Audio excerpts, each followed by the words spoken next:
Hello there, ladies and gentlemen, and welcome back to another Destiny 2 weekly reset video. My name is Story, and today is the 19th of May, which means only one thing: we're running up until the 26th, because that's how things go around here. How's everyone doing? Good. Amazing. Anyway, let's have a look what we've got to play with in Destiny 2 this week. If you're new to the game, welcome. Come on in, pull up a pew and pour yourself a brew. This is the tower map. The reason why we have a shufty at this is because the tower map contains plenty of vendors, good examples of vendors. These little icons here represent vendors. For example, we've got our Cryptok here, a vendor of types, but the ones that we're interested in are the ones that distribute weekly challenges, dish out bounties, give you quests, and award you precious loot for completing said things. Isn't that amazing? Spare parts, for example, the weekly challenge from the gunsmith, 8 of his bounties will get you some powerful gear at tier 1. There you go. The same with Crucible and Vanguard. If you happen to be a member of a clan, you can earn 5,000 XP for your character and get some powerful gear at tier 2 from Hawthorne here. And then there's the Drifter, bounties, 8 of powerful gear at tier 1. It's doubling for me this week as well in Gambit if you're interested, so have at it.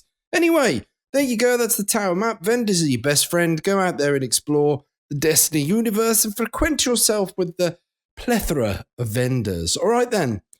Let's start by having a look at the Vanguard playlist. We've got 4 items on the menu here. Daily heroic story missions are replaying campaigns of the past, basically. So, although this isn't a target for higher tier loot or any kind of tier loot, you might get some drops like legendary engrams, maybe an exotic, and XP, and all that kind of stuff. The real meat starts to happen at the Vanguard strikes. Now, we get some pinnacle loot on our weekly, on completing the weekly. If we complete strikes using the same subclass element as the currently active elemental burn. Pinnacle loot for that. So what's the active elemental burn and all that razzle? Well, it's Solar Singe this week, and it will change this time next week. We've got daily modifiers as well. Grounded and Brawler. So there you go, that's your strikes. Then we've got Nightfall, the Ordeal, which happens to be Broodhold this week, so I hope you're excited. We've got Nightfall's completed for powerful gear tier 1, and then we've got complete the Nightfall Ordeal with a team score above 100,000 points, and that'll get you your pinnacle loot. Are you happy about that? Good, I like it. Nice. Then there's the vanilla Nightfall playlist. There's 3 Nightfalls to choose from here. Each of these have the potential to get you some very specific Nightfall loot. For example, the Garden World has the universal wave function. It is a ship. It's an exotic ship. So you can grind away at this particular Nightfall and have a chance at getting this each time around that you do it. The chances increase because it is a bit of a grind. Then we've got the Pyramidion. That's the Silicon Aroma sniper rifle. And the Corrupted is the Horror's Least pulse rifle. So there's some good stuff to grind for this week. I still haven't got that ship. Anyway, there you go. That's the vanilla Nightfall. I know that you're happy about it. I can hear you screaming from here. Anyway, what else is there? There's Gambit. In Gambit, there is some PvE activities, some player versus environment, a cooperative arena, the Reckoning. Fire team of 1 to 4 players, although I'll say it every week, I recommend 4, not 1. It's not that much fun anyway. So get more players in there. Otherwise, don't have fun. Anyway, no, I'm exaggerating. There's the stuff to chase. There's like Season of the Drifter, weapons and things like that. If you're collecting or, sticking them in the collection. Spare rations as well. It's still good. Anyway, there you go. There's the Reckoning. Couple of different flavors. We've got tier 1, 2, and 3. They're all at the same power level. And we've got Void Singe on the Reckoning this week as well. Then there's Gambit Vanilla and Gambit Deluxe. Complete 3 of these matches, like 3 games, either or of these playlists, and that'll get you some pinnacle loot as well. Nice. And then there's private matches. If you fancy having a bit of Gambit in private matches. How's about that then? Then there's Crucible, the PvP. We've got 2 types of playlist here. We've got Rotator matches. That Rotator playlist consists of Clash and Lockdown this week. So we've got some 4v4 and 6v6. And then we've got our core matches, which consists of Rumble, Control, Elimination, Survival, Freelance, and Classic Mix. That'll get you some pinnacle loot, 4 games completed in the core matches playlist. So there you go. Rotator, Clash, and Lockdown this week. So have fun with those. Nice. How's about the Flashpoint this week? It happens to be on Titan. The rumors, will Titan disappear? I don't think so. It's a planet of sea where you can go and have a swim. Of course, they're not going to axe it. But anyway, what is a Flashpoint? Well, see this public event here that spawns in 3 minutes and 43 seconds? Well, complete lots of these. And you could have a look at your progress just by having a look at Sloan here. There's your activities completed. Once that bar fills up from 0 to 100, you get some powerful gear at tier 1. So that's public events completed, lost sectors looted, kill the boss, and loot the chest for a little bit of towards that progress there. Isn't that nice? There you go. So that's your Flashpoint, and that's on Titan. What else is there to do? Well, on Mars, I've got to go and continue my Fellwinter's quest.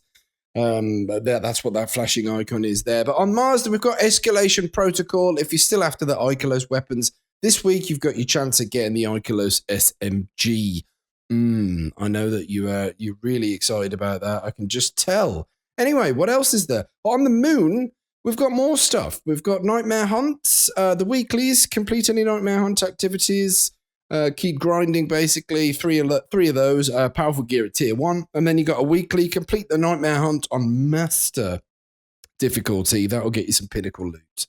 I know how you all love your pinnacle loot, so we'll have a look at the Pit of Heresy. That's the lovely dungeon. That will also get you pinnacle gear, as well as the Garden of Salvation raid, if you've got some friends and you want to go in there and have fun with that as well.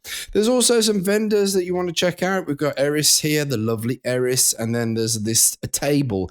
It's a vendor, but it's just a table that makes things, and those all give you stuff as well. There's also another Horde mode activity, Altars of Sorrow. Basically, it's the same kind of thing as Escalation Protocol, apart from the fact that it guarantees you a drop if you complete the final altar. So you've got 3 different enemies, and they all drop different weapons. One will drop a kinetic slug shotgun, one will drop a sniper rifle, and the other one will drop a rocket launcher, and they rotate on a daily basis. Isn't that lovely? I bet you're really happy with that. Dreaming City stuff this week. The Dreaming City curse is on week 2. And the Ascendant Challenge is a Chamber of Starlight. So make sure to go and pick up your bounties from the lovely Petrovan first before mosamming, beaking all the way over there to do your Ascendant Challenge. There's also the Shattered Throne that doesn't get you pinnacle loot, although it would be nice if it did because it is still a fantastic dungeon. And then, of course, there's the Last Wish raid as well for legendary gear. Isn't that lovely? There you go, ladies and gentlemen. We're going to hop on over to the Gunsmith because his bounties are worth an explain if you're new to the game. All the bounties issued by our favorite vendors. We have 2 weeklies, 4 daily bounties, and there's some additional bounties. Now, the Gunsmith is the only major bounty distributor whose additional bounties will not award Bright Dust. What's Bright Dust? Well, you can spend Bright Dust in the Eververse shop and get yourself some really cool looking ornaments and cosmetics without having to shell out your real money, your real hard-earned peanut.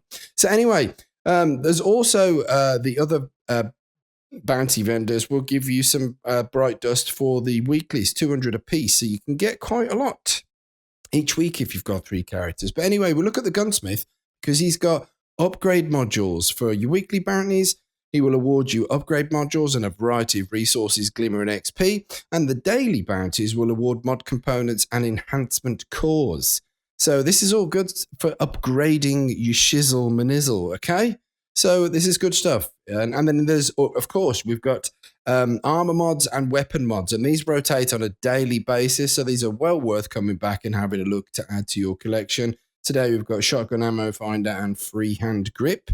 Isn't that lovely? And then, of course, there's resources that you can swap for a lot of resources. Not so cheap on that stuff there. We're going to wrap up the video by having a look at the Eververse store.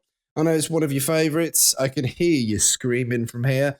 Now we've got some new arc finishing moves. Customize your finishers. We've also got the featured stuff here on the weekly offerings. Blinding imagery. Let's have a look at it. Core, blimey, it's very bright. Look at that. Oh, it is so bright. I'm tempted. And then we've got Necrosis. This is an ornament for the Recluse. I'm quite surprised that we still have another ornament. That's 2 ornaments. So we've got Obsidian Wings, the Stealth Bomber. That's a ship there. And then we've got Masterful Flow. It's a shuffly dance, really, is what it is. And then there is All Right, Let's Go. Exactly. That's exactly what I was thinking of. And then we've got a blast from the past. We've got the Sundaresh Experiment 13R. That's from a fair few seasons ago, isn't it? And then there's the Bright Dust stuff here. We've got consumables. We've got some shaders here, as well as some ghost projections, some emotes, and another ship, Hour of Time, right there. And then we've got the seasonal stuff. This is all the cosmetics, emotes, ornaments, everything that is on sale for this season, and the items may become unavailable for purchase after the season ends. So if there's anything that you've got your eye on, you might want to get it before you can't do that anymore. That's the way that it goes. And then there's the archive for the stuff that has come back and is still available. So that's how that works. And then there's the Bright Dust. This is the stuff that you'd grind your bounties out for right here. We've got the Master Chef. We're just pouring sauce on the barbecue and then chopping up the sauce with a big chef's hat on. Isn't that great? Then there's the Whirlwind Finisher. We've got the Taunt and Flaunt emote. We've got the projections of all the love there. We've got a Violent Orgasm, Exorcism, for the Arbalest Linear Fusion Rifle. And then there's the Only Penitent Pests Expedition ornament, as well as some cosmetic gauntlets there. It should be the same for each of the character classes there. There's also a Vibrant Medusa shader, which is probably exclusive to Eververse. So if you want to get that, it makes you look very green. If you want that, then you better get it now. And then there's a Warsat Arrival. Isn't that lovely? And there you go, ladies and gentlemen. That wraps up the Destiny Weekly Reset from the 19th up to the 26th of May. Stay safe. On behalf of myself and of the team at Planet Destiny, stay safe. Make sure that you're not scrubbing yourself up and down the COVID-19. We don't want anyone sick, and we hope that that you can stay safe. That's basically it. Take care of yourselves, take care of each other, and remember, smoke us a kipper, because we'll be back for breakfast.